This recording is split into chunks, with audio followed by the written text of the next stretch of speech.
그런데 이미 2025학년도 입시 절차는 각 대학에서 진행 중에 있습니다. 이러한 상황에서 정치권이 내년도 입시 절차까지 문제 삼을 경우 수험생과 학부모는 물론 교육과정 전반에 혼란을 가중시킬 것입니다. 아울러 내년 초에 의협회장 선거가 있습니다. 의협이 의대교육의 주요 당사자인 만큼 의협의 새 지도부 선출 이후 여야 의정협의체를 새롭게 추진할 것을 제안합니다. 이 협의체를 통해 의제 제한 없이 허심탄회하게 논의하고 토론회도 개최했으면 합니다. 국민의 생명과 건강과 직결된 문제인 만큼 당리당략이 아닌 국가 미래를 기준으로 임해 주시기를 바랍니다. 야당에 묻습니다. 한덕수 권한대행을 대통령 권한대행으로서 탄핵하겠다는 것입니까? 국무총리로서 탄핵하겠다는 것입니까? 어제 민주당의 원내대표는 한덕수 대행이 24일까지 쌍특검법을 공포하지 않으면 탄핵을 추진하겠다는 뜻을 시사했습니다. 그런데 어제 민주당 원내수석부 대표는 언론 인터뷰에서 총리 탄핵안을 미리 써놨다. 총리 시절의 행위에 대해서만 탄핵 사유로 삼으려고 한다라고 밝혔습니다. 국무총리 탄핵이라는 칼을 대통령 권한대행의 목에 들이대고서 민주당이 원하는 대로 해주지 않으면 찌르겠다는 탄핵 인질극입니다. 민주당이 한덕수 총리를 탄핵할 사유가 충분하다고 판단했었다면 그때 국무총리 탄핵소추안을 발의했어야 합니다.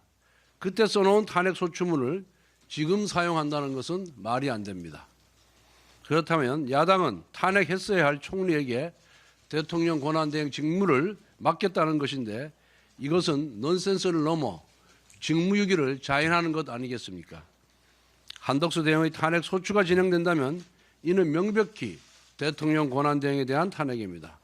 야당은 대통령 권한대행으로서 직무집행에 대한 책임을 묻는 탄핵 소추문을 발의해야 하고 국회는 이에 따라 대통령 탄핵 소추에 준하는 대통령 권한대행 탄핵 절차를 밟아야 합니다. 민주당은 지난 7월 이상인 방통위원장 직무대행에 대한 탄핵소추를 추진했습니다. 당시 이상인 직무대행의 지위가 방통위 부위원장으로 해석됐다면 탄핵 대상이 될 수가 없습니다. 당시 국회는 이상인 직무대행을 방통위원장과 동일한 지위로 보아서 탄핵안을 본회의에 상정하였고 이상인 대행은 본회의 표결 당일 자진 사퇴했습니다. 이번에 한덕수 대행 탄핵 소추안이 발의된다면 이상인 대행의 전례에 따라 제적위원 3분의 2 이상의 동의가 필요한 대통령 탄핵 소추 절차를 밟아야 합니다. 국회가 한덕수 대행을 국무총리로서 탄핵한다면 이는 이상인 직무대행 탄핵 소추안 상정과 정면으로 모순되는 것입니다. 아무리 민주당이 헌법상의 탄핵 절차를 제멋대로 해석할지라도 우원식 국회의장과 국회 사무처는 이 부분에 대해 중심을 잡아주길 바랍니다. 민주당이 그동안 남발해온 탄핵 소추가 얼마나 허술하고 엉터리였는지 하나하나 짚어보겠습니다.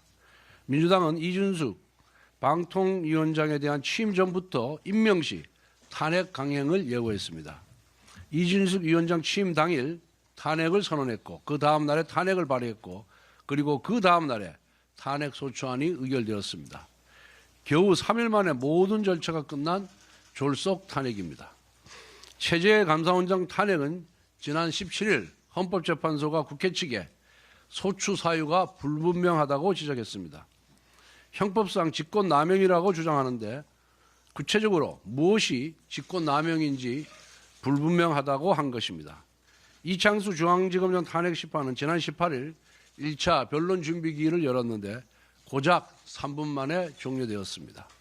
탄핵을 소추한 국회가 참석하지도 않았고 대리인도 선임하지 않았습니다.